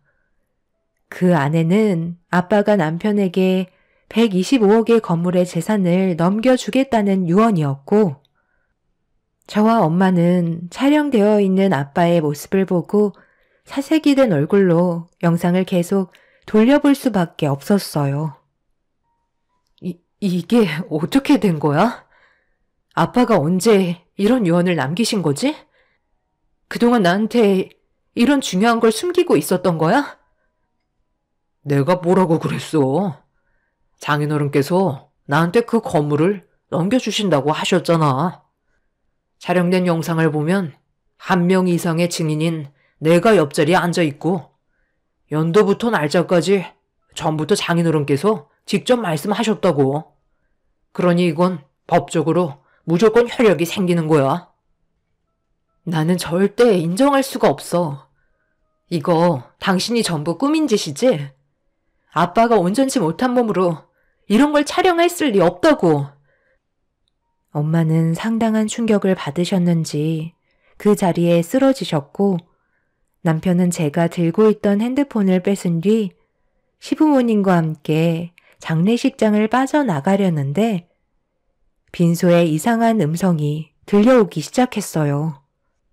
아빠의 목소리가 빈소에서 들려오길래 그곳으로 천천히 걸어가 확인을 하자 신우가 술에 잔뜩 취해서는 남편이 가지고 있던 영상과 똑같은 유언의 동영상을 보면서 웃고 있었습니다. 그런데 남편이 보던 영상과는 전혀 다른 말소리가 제 귀에 들려왔고 저보다 늦게 걸어온 남편이 갑자기 소리를 지르면서 신우의 핸드폰을 뺏으려 하길래 제가 먼저 술 취한 신우가 보고 있던 핸드폰을 급하게 빼서 들었습니다. 장인어른, 똑바로 못하겠어요? 제가 분명 오늘밖에 시간 없다고 했을 텐데요. 여기에 적혀있는 대로만 읽으면 된다고요. 노인네가 글씨 하나 못 읽어서 되겠소? 다시 시작하세요. 제가 말한 거에 대해 하나라도 빠지면 그 유언은 무효가 되는 거라고요. 그리고 너는 조금도 티나지 않게 잘 편집해서 자연스러운 동영상을 만들라고. 편집된 것 같은 느낌이 들면 유언은 인정되지 않으니까 최대한 철저하게 작업을 마쳐야 할 거야. 125억이 걸린 문제야. 알겠어? 장인어른, 다시 똑바로 읽어보세요. 지금 뭐 하시는 거예요? 빨리 앉아요. 제가 이번 일만 끝나면 그렇게 가고 싶어 하신 충주 고향집에 모셔다 드린다고 했잖아요.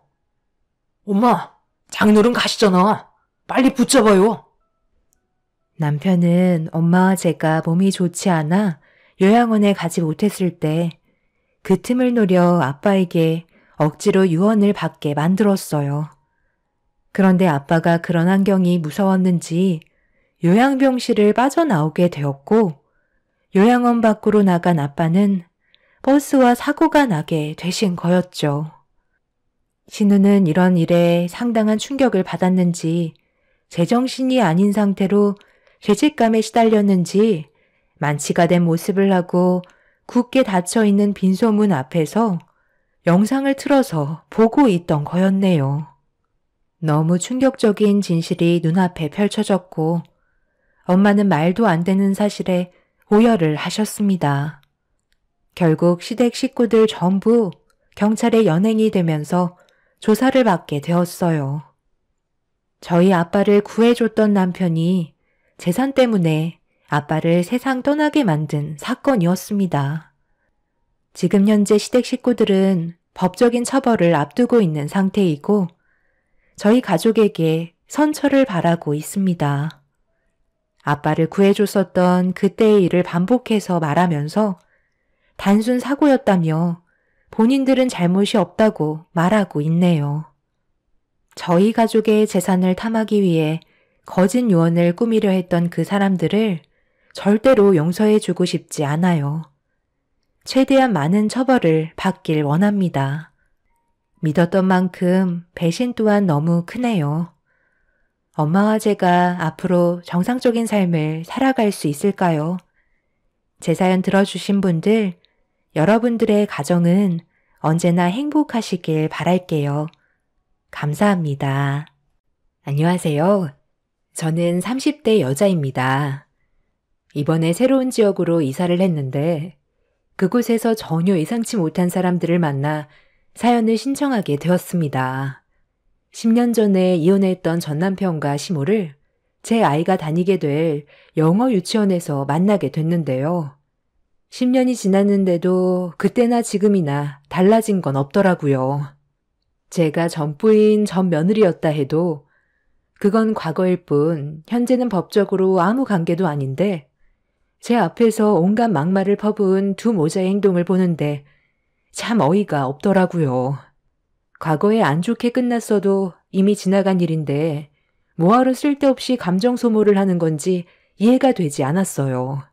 어차피 전 남편의 아이가 같은 유치원에 있다는 걸 알게 돼서 다른 유치원을 알아보려 했는데 제 아이 앞에서 입에 담지 못할 말을 쏟아내는 바람에 좋게 넘어가려 했던 저는 결국 화를 참지 못했는데 그 순간 제 아들이 저에게 물건 하나를 쥐어줬고 그 물건을 확인한 순간 엄청난 사건이 터져버리게 되었습니다. 먼저 10년 전에 제가 전 남편과 왜 이혼을 하게 됐는지부터 설명을 드리는 게 좋을 것 같네요. 전 남편과 20대에 결혼을 해서 젊은 나이에 악착같이 열심히 살아갔어요. 제가 생각했던 결혼 생활과는 많이 달랐지만 그래도 최선을 다했어요. 그때는 정말 의욕이 넘쳤고 남편과 함께라면 뭐든 잘 헤쳐나갈 수 있을 거라 생각했었는데 그건 제 착각이었다는 걸 살면서 점점 피부로 느끼게 되었습니다.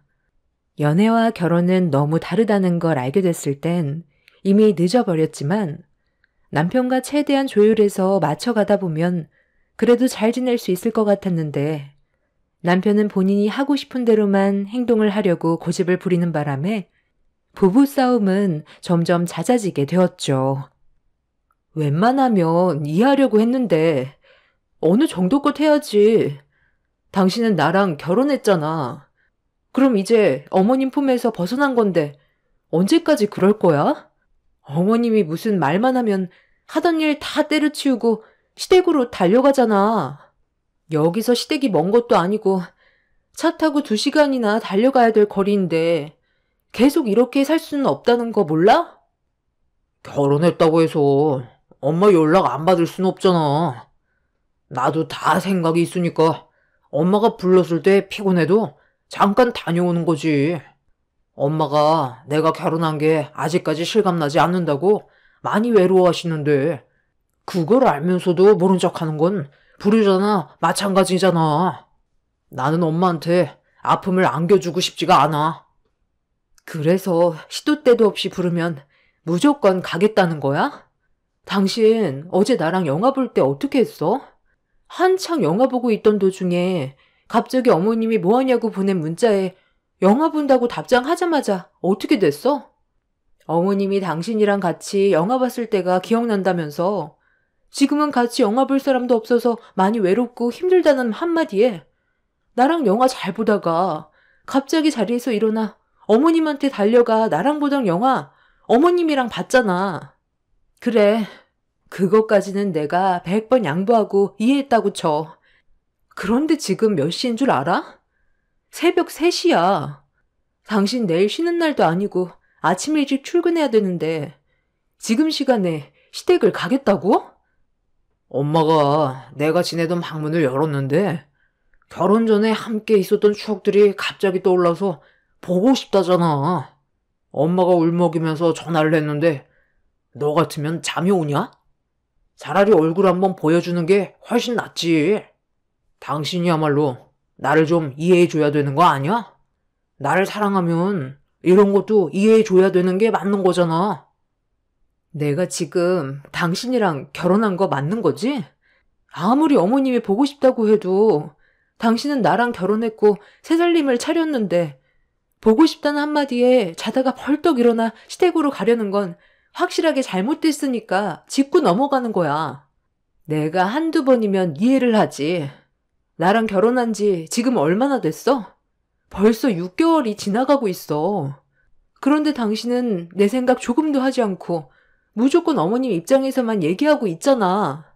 나한테 무조건 이해하라고만 하면 우리가 결혼한 게 무슨 소용이야? 어느 정도 용납이 될 만한 행동을 해야 넘어가는 거지.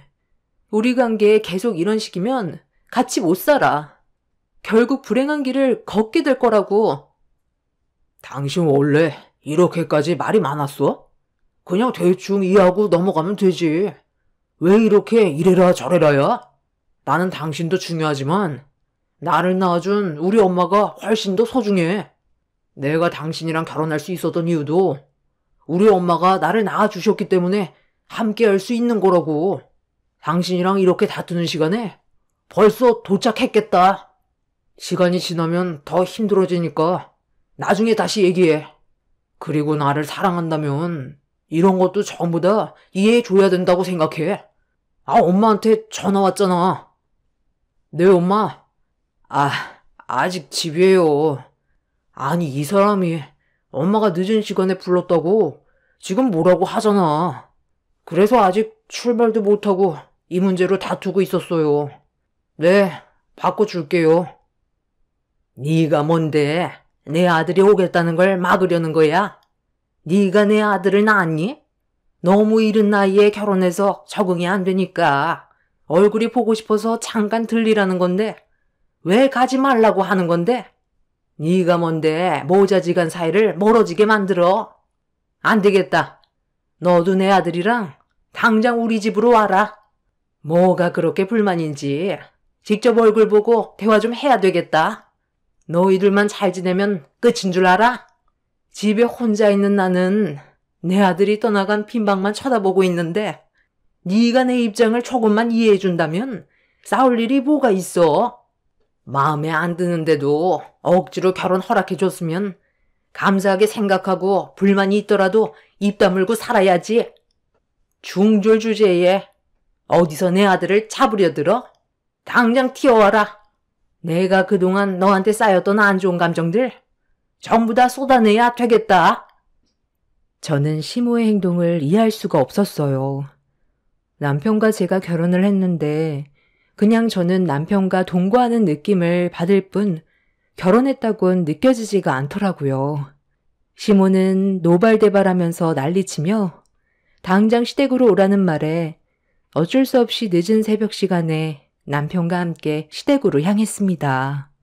그렇게 한참을 달려 도착하니 시모는 저 때문에 화가 많이 났는지 거실 소파에 앉아 심각한 얼굴로 저와는 눈도 마주치지 않았어요.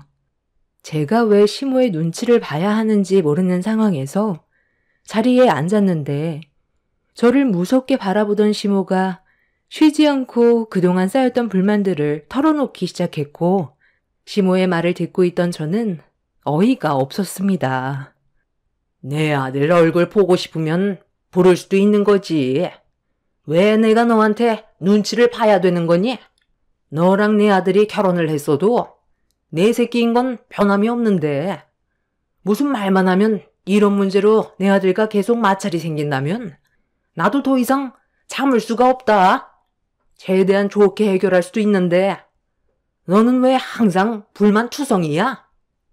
어머님, 제가 불만이 많은 게 아니라 이건 상식적으로 문제가 있는 거라고요.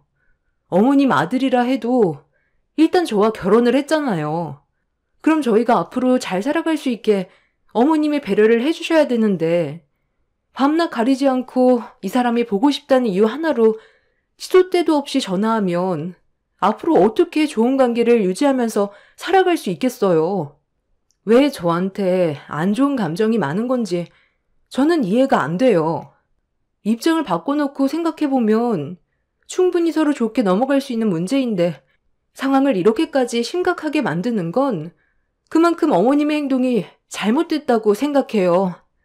어머님이 저에게 안 좋은 감정이 있다고 하셨는데 저도 정말 불만이 많은데도 그동안 좋은 관계를 유지하고 싶어 속으로만 삭혀왔던 건데 좀 전에 저에게 중졸밖에 안 나왔다고 무시한 행동들 정말 너무 큰 상처를 받았어요. 중졸이라고 해서 제가 이 사람보다 능력이 부족한 건 아니잖아요. 저는 하고 싶은 일이 있었기 때문에 일찍이 중학교 졸업하고 학원을 다녔던 거고 틈틈이 검정고시 준비하고 있어요. 미용사가 꿈이라 일찍 성공하고 싶어서 기술을 배웠던 건데 이런 식으로 저를 무시하시는 건 잘못됐다고 생각해요. 네가 내 아들보다 그래도 능력이 어느 정도 있으니까 결혼 허락해 준 거지. 다른 건 마음에 드는 줄 아니? 미용실이 늦게 끝나다 보니 내 아들한테 제대로 된 집밥 한번 못 해준다는데 그 말 들었을 때 내 기분이 얼마나 안 좋았겠니? 집안 꼴도 말도 아니라며? 도대체가 미용 말고는 할 줄 아는 게 뭐야?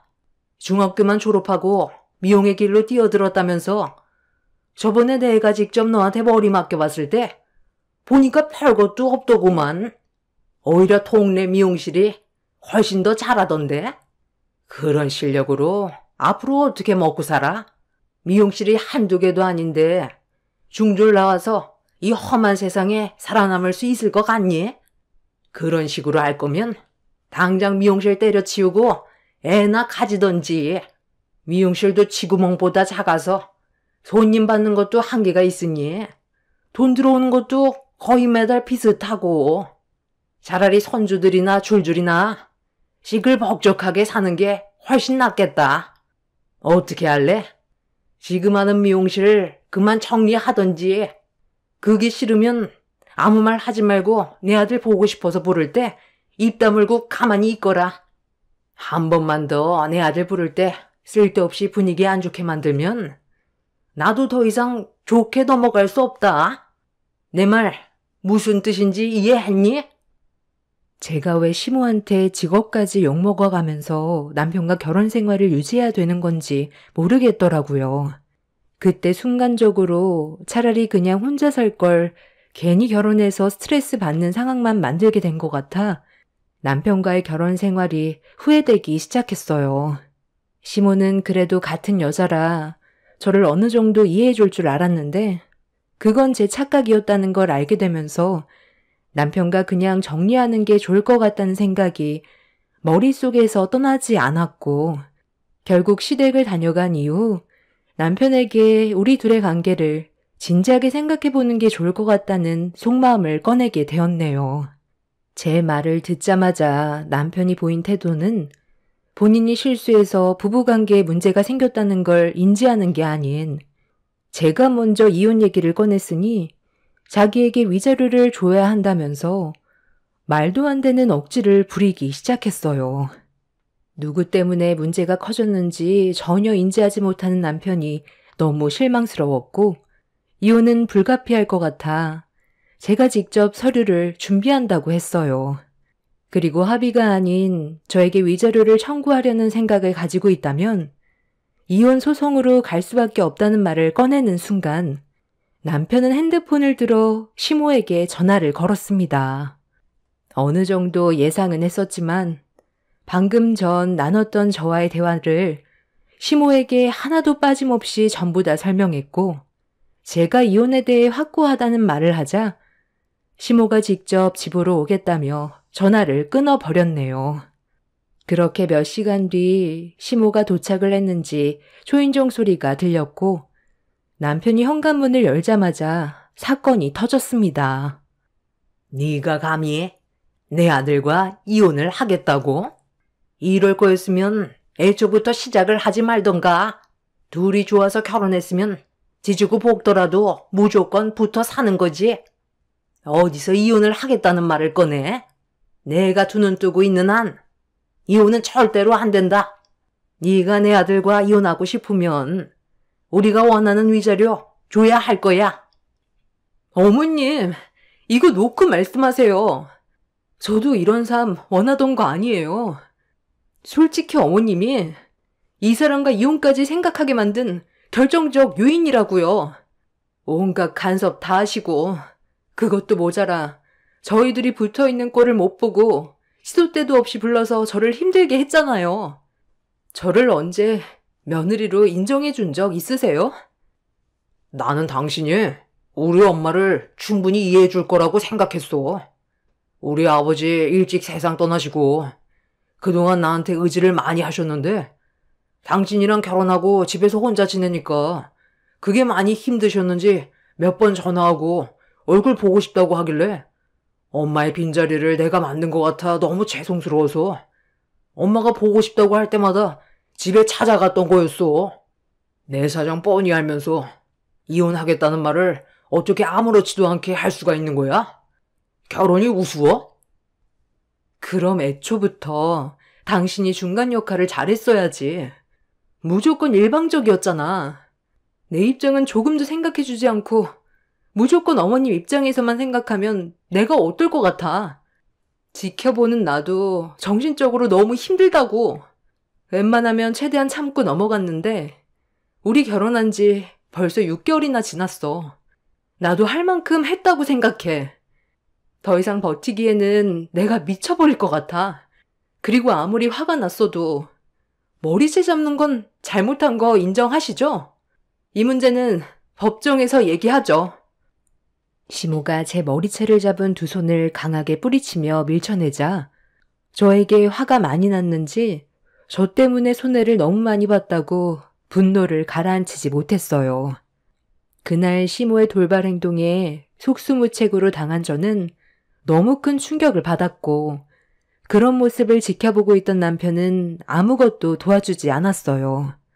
멀찍이 서서 지켜보고만 있는데 그걸 본 저는 제가 사람을 잘못 선택했다는 걸 깨달았고 집에서 빠져나오기 위해 안간힘을 쓰는 저를 사정없이 흔들어 제끼는 시모를 뿌리치며 뛰쳐나가려 했지만 남편이 저를 가로막았습니다.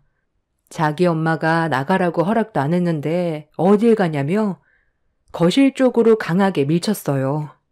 시모는 우리 아들 잘한다면서 어차피 위자료 줄 거 앞으로 세상 밖으로 나오지 못하게 반불구로 만들어놔야 한다고 집안의 물건들을 저에게 사정없이 집어 던졌고 결국 시모가 던진 물건들을 피하지 못한 저는 그 자리에 쓰러져 버렸습니다.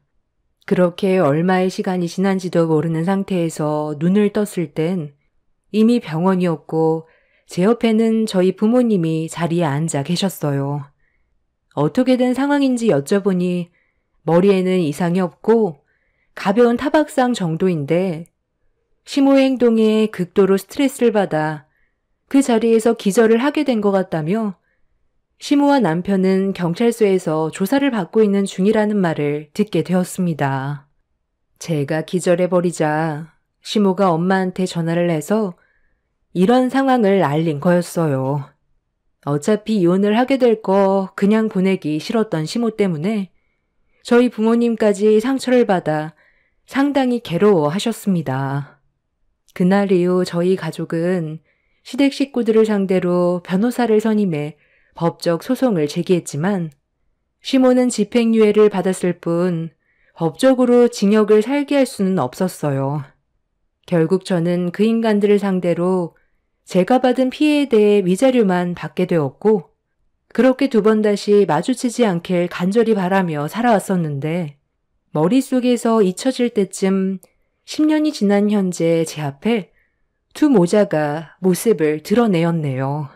저는 전 남편과 이혼을 하고 새로운 사람을 만나 행복한 결혼 생활을 하다가 남편 사업 문제로 이사를 하게 됐었고 잘 지내고 있었는데 영어 유치원에 다니는 제 아이가 끝나는 시간에 맞춰 유치원 앞에 도착을 했는데 저희 집에서 아이를 돌봐주던 유모가 먼저 도착해 제 아이를 데리고 나오길래 차에서 내려 아이한테 걸어가던 순간 제 앞에 예상치 못한 인물들이 나타났어요.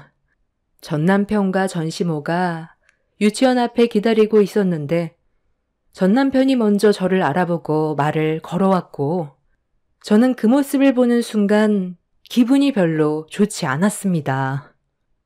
이게 누구야? 네가 여긴 어쩐 일이냐? 설마 너 재혼한 거야? 너 같은 성격을 받아주는 남자도 있나 보다. 진짜 성격을 알면 까무러칠 텐데. 그러게. 너 성격 받아줄 남자가 있다는 것도 신기하네. 그런데 네가 여기 있는 건 결혼해서 애까지 낳았다는 건데 중졸밖에 안 나온 골빈 네가 낳은 애도 이런 데 오냐? 네가 중졸밖에 안 나왔으니까 자식은 제대로 교육을 시키고 싶은가 봐. 내 아들은 너랑 이혼하고 능력 좋은 여자 만나서 애까지 낳고 아주 떵떵거리며 잘 살고 있거든. 그리고 지금 며느리는 너처럼 내 아들 얼굴 보는 걸 치가 떨리게 싫어하는 게 아닌 되려 내가 혼자 지내는 걸 외로워할까 봐 먼저 같이 살자고 얘기하더라. 지금의 며느리를 만나기 전까진 너한테 줬던 위자료가 너무 아까웠는데 지금은 하나도 아깝지가 않더라. 나와 내 아들 인생이 진흙탕이 아닌 꽃길로 바뀌었거든. 저기 걸어오는 아이가 네 자식이냐? 에휴, 생긴 게 참 못났다 못났어. 저런 얼굴로 앞으로 이 세상 어떻게 살아가니? 여자도 못 만나겠다.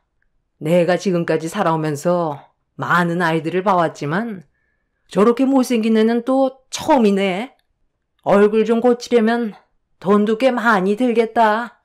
차라리 열심히 공부나 시켜서 돈이나 많이 벌게 해야 그나마 여자들이 붙어 다닐 것 같네. 얘 봐라. 조그만 게 엄마 닮아서 그런지 너도 성격이 아주 고약하구나. 째려보는 게 지엠이랑 똑 닮았네. 어디서 지금 할머니를 똑바로 노려봐. 너 앞으로 여기 유치원 계속 다닐 거니? 나는 네가 다른 곳으로 옮겼으면 좋겠는데. 애 앞에서 말 가려 하세요. 우리 애가 왜 옮겨야 되는 건데요? 피할 이유 전혀 없는데요? 그리고 내 아이 얼굴이 뭐가 어때서요? 당신 손주는 얼마나 잘난 얼굴인지 모르겠지만 애한테 화내는 모습을 보니 예전이나 지금이나 더러운 성격은 그대로네요. 차라리 상종을 말아야지. 지훈아, 그만 가자. 오늘 아빠가 지훈이가 가지고 싶다는 선물 사놨다고 전화 왔었어. 두 모자는 제가 무시하고 신경도 쓰지 않자 되려 얼굴을 붉히면서 본인들이 더 흥분을 하고 있었어요. 별로 상대하고 싶지도 않아 유모와 함께 차에 가려고 몸을 돌렸는데 한 아이가 제 아들의 이름을 부르더니 선물을 주겠다면서 가방에서 무언가 알 수 없는 물건 하나를 꺼내 들었어요. 제 아이가 선물을 받으면서 고맙다며 웃어 보이는데 시모가 그 아이를 자기 품으로 끌어들였습니다. 알고 보니 제 아이한테 선물을 준 그 아이는 전시모의 손주였어요. 저도 기분이 별로 좋은 건 아니라서 서둘러 집으로 돌아가려는데 제 아이가 전시모의 손주에게서 받은 물건을 요리조리 돌려가며 확인을 해보고 싶어 하길래 제가 도와주려고 포장지를 뜯었습니다. 그렇게 포장지를 뜯어 박스 안의 내용물을 확인해 봤는데 이상한 것들이 들어 있었어요. 저는 당황해서 제 아들에게 선물을 준 아이한테 이 물건을 어디에서 났냐고 물어보니 엄마 화장대 서랍 안에 들어 있었던 걸 가지고 나온 거라면서 제 아들에게 주고 싶어서 챙겨둔 거라는 설명을 해주었네요. 제 아들도 안에 있던 내용물을 확인해 보고 싶었는지 달라고 하길래 건네주었는데 작은 상자 안에 있던 여러 가지 내용물을 보고 있던 두 모자는 바닥에 떨어진 것들을 주워들었고 그걸 확인하는 순간 얼굴빛이 파랗게 질려 버렸습니다. 상자 안에는 아이가 태어날 때 끊었던 탯줄이 있었고 그 안에는 작은 편지와 함께 누군지 알 수 없는 남자와 전 남편의 부인으로 보이는 여자가 함께 찍은 사진이 들어 있었어요. 두 모자는 점점 얼굴이 일그러지더니 손까지 부들부들 떨기 시작했어요. 저는 이미 작은 쪽지에 적혀있던 편지의 내용을 대충 확인했었기 때문에 어떤 상황인지 알고는 있었습니다. 전 남편은 엄청난 충격을 받았는지 비틀거리며 벽에 손을 짚었고 전시모는 무표정한 얼굴로 자기 손주라 있던 아이를 한참 동안 아무 말 없이 쳐다보고 있었어요. 그 상자는 전 남편의 현 부인이 사진 속에 있던 남자에게 주려던 상자였습니다. 시모 옆에 서 있던 아이는 전 남편의 자식이 아닌 알 수 없는 남자의 아이였던 거죠. 사색이 된 얼굴로 저와 아이를 자세히 바라보던 두 모자는 현재의 상황이 많이 창피했는지 그 자리를 급하게 벗어나려고 아이의 손을 잡고 질겁하며 주랭랑을 쳤어요. 제 아이의 얼굴을 자세히 바라보면서 못생겼다고 막말을 쏟아내던 두 모자는 자기 핏줄이 아니라는 걸 뒤늦게 알곤 많이 창피했는지 얼굴도 들지 못한 채 급하게 도망을 쳤습니다.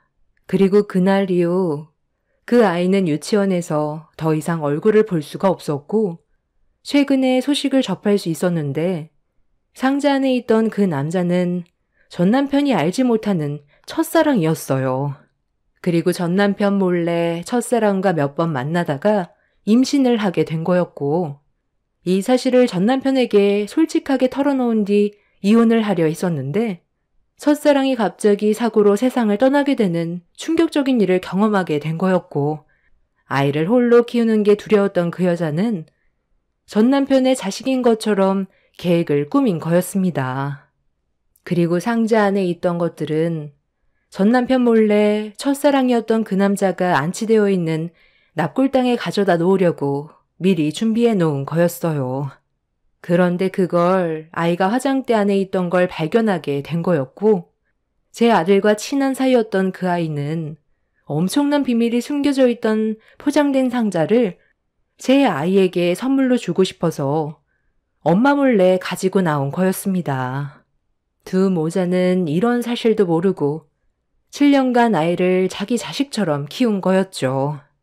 이런 엄청난 일들을 숨길 거라고 누가 상상이나 했겠어요. 이 문제로 현재 이혼 얘기가 오고 가고 있다곤 하는데 키운 정이라는 게 있잖아요.